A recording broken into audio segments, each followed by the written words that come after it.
Renungan Pagi, Yesus nama di atas segala nama oleh Ellen G. White, 12 Juli 2024. Mari kita berdoa.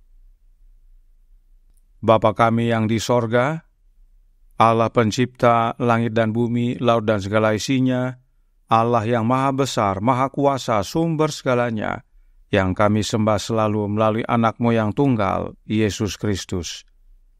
Terpujilah Yesus, anak Allah yang maha tinggi, yang adalah roti hidup bagi kami. Pada pagi hari ini kami bersyukur boleh bangun dan berbakti, dan sebagaimana membaca dan mendengarkan nasihat firman-Mu, kiranya ini menjadi pembaharuan bagi kami semua, agar memakan daging dan darah Yesus dalam hidup ini, sehingga hidup itu boleh menjadi bagian kami. Beserta kami sepanjang perbaktian ini, kehendak-Mu yang jadi, ampun kami akan dosa dan salah, karena kami berdoa hanya dalam nama anak Allah yang tunggal, Yesus Kristus, yang adalah Tuhan dan Juru Selamat kami. Amin. Renungan hari ini akan dibacakan oleh Ibu Sandra Sitanggang. Kepada Ibu Sandra, kami persilahkan. Selamat pagi untuk kita semua. Bacaan renungan pagi kita pada hari ini, 12 Juli 2024, berjudul Roti Hidup. Ayatnya terdapat di dalam Yohanes 6, ayat 32. Isinya, maka kata Yesus kepada mereka, Aku berkata kepadamu, sesungguhnya bukan Musa yang memberikan kamu roti dari sorga, melainkan Bapa-Ku yang memberikan kamu roti yang benar dari sorga. Aku berkata kepadamu, sesungguhnya kamu mencari aku, bukan karena kamu telah melihat tanda-tanda, melainkan karena kamu telah makan roti itu dan kamu kenyang. Bekerjalah, bukan untuk makanan yang akan dapat binasa, melainkan untuk makanan yang bertahan sampai kepada hidup yang kekal, yang akan diberikan Anak Manusia kepadamu.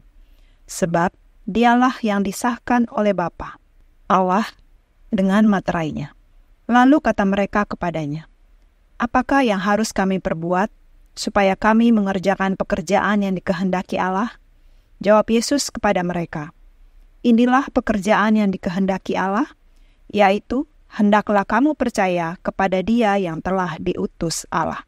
Yohanes 6, ayat 26-29. Ia meyakinkan mereka bahwa bukan Musa yang memberikan mereka roti dari sorga. Bapa-Ku, Yesus berkata, Bapa-Ku yang memberikan kamu roti yang benar dari sorga. Karena roti yang dari Allah, ialah roti yang turun dari sorga dan yang memberi hidup kepada dunia. Ayat 32 dan 33. Kita mendapatkan hasil dari pelajaran sederhana ini. Apa itu?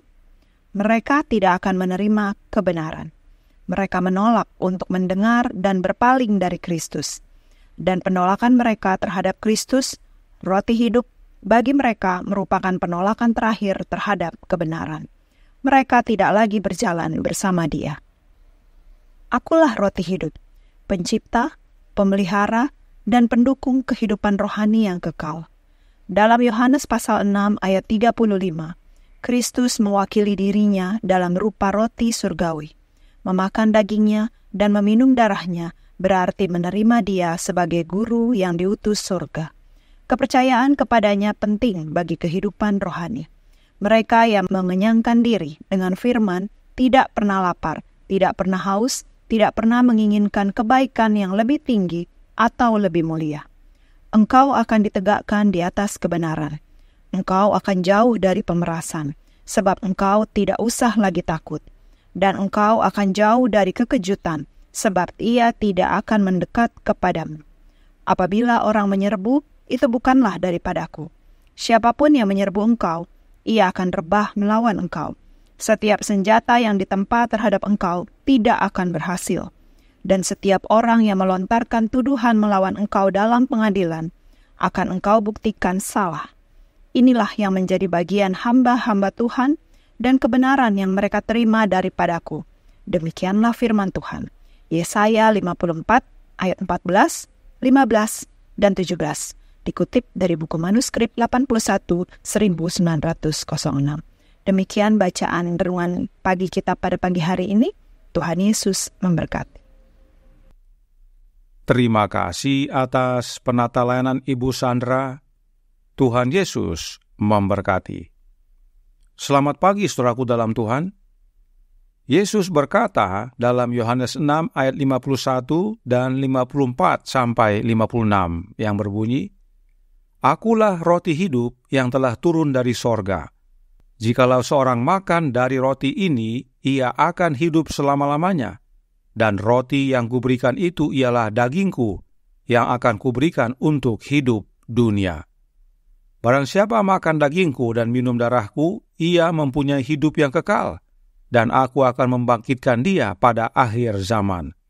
Sebab dagingku adalah benar-benar makanan, dan darahku adalah benar-benar minuman. Barang siapa makan dagingku dan minum darahku, ia tinggal di dalam aku dan aku di dalam dia.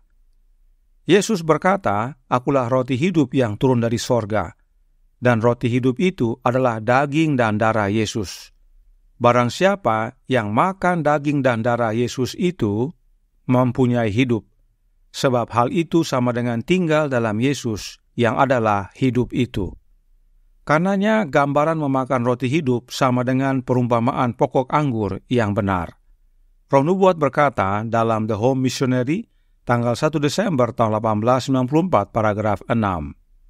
Barang siapa makan dagingku dan minum darahku, ia tinggal di dalam aku dan aku di dalam dia. Mereka menerima hidup dari Kristus, sama seperti ranting menerima makanan dari pokok anggur. Allah menolong kita untuk bergerak dengan sehat, kokoh, karena kita sedang makan dan minum daging dan darah anak Allah. Jadi, memakan daging Yesus dan meminum darah Yesus adalah sama dengan menerima hidup Yesus, atau sama dengan menerima makanan dari pokok anggur yang benar, yaitu Yesus itu sendiri. Karenanya, makan daging Yesus dan minum darah Yesus adalah sama dengan menerima sari pokok anggur. Itu sebabnya Roh Nubuat menjelaskan dalam Kerinduan Segala Zaman Jilid 2, halaman 320, paragraf 1. Hendaklah kamu tetap di dalam aku, dan aku juga di dalam kamu. Tinggal di dalam Kristus berarti selalu menerima rohnya, suatu kehidupan penyerahan yang tidak terbatas kepada pekerjaannya. Tinggal dalam Yesus artinya selalu menerima rohnya Yesus. Jadi, barang siapa yang memakan roti hidup yang adalah darah dan daging Yesus, maka ia tinggal dalam Yesus dan Yesus dalam dia, yaitu dengan selalu menerima rohnya Yesus. Berikut bagannya untuk membantu. Yohanes 6 ayat 56 berkata bahwa tinggal dalam Yesus adalah dengan memakan daging Yesus dan meminum darah Yesus. Kemudian The Home Missionary menyatakan bahwa memakan daging Yesus dan meminum darah Yesus adalah sama dengan menerima hidup dari Yesus, atau layaknya ranting menerima makanan dari pokok anggur. Nah, makanan dari pokok anggur disebut juga dengan sari dari pokok anggur. Dan sesuai dengan penjelasan Kerinduan Segala Zaman, sari pokok anggur itu adalah sama dengan rohnya Yesus. Maka perhatikan baris bagian bawah pada layar. Makan daging Yesus dan minum darah Yesus adalah sama dengan menerima makanan dari pokok anggur yang adalah sari pokok anggur. Maka, menerima makanan dari pokok anggur atau sarinya adalah sama dengan selalu menerima rohnya Yesus, roh Kristus itu. Oleh sebab itu, makan daging Yesus dan minum darah Yesus adalah sama dengan selalu menerima roh Kristus. Inilah hubungannya makan daging Yesus dan minum darah Yesus dengan roh Kristus. Sebab keduanya adalah hidup. Tidak heran, masih dalam Yohanes 6, Yesus berkata dalam ayat 63, Rohlah yang memberi hidup, daging sama sekali tidak berguna. Perkataan-perkataan yang kukatakan kepadamu adalah roh dan hidup. Inilah salah satu dasar Alkitab yang menyatakan bahwa roh adalah sama dengan hidup. Sebab Yesus berkata, perkataan-perkataan yang kukatakan kepadamu adalah roh dan hidup. Artinya, roh dan hidup sumbernya satu, yaitu Yesus Kristus. Apakah perkataan-perkataan Yesus itu? Firman-Nya. Karenanya Roh Nubuat menjelaskan dalam From Eternity Past, halaman 191, paragraf 3. Kata Kristus, jikalau kamu tidak makan daging anak manusia dan minum darahnya, kamu tidak mempunyai hidup di dalam dirimu. Barang siapa makan dagingku dan minum darahku, ia mempunyai hidup yang kekal.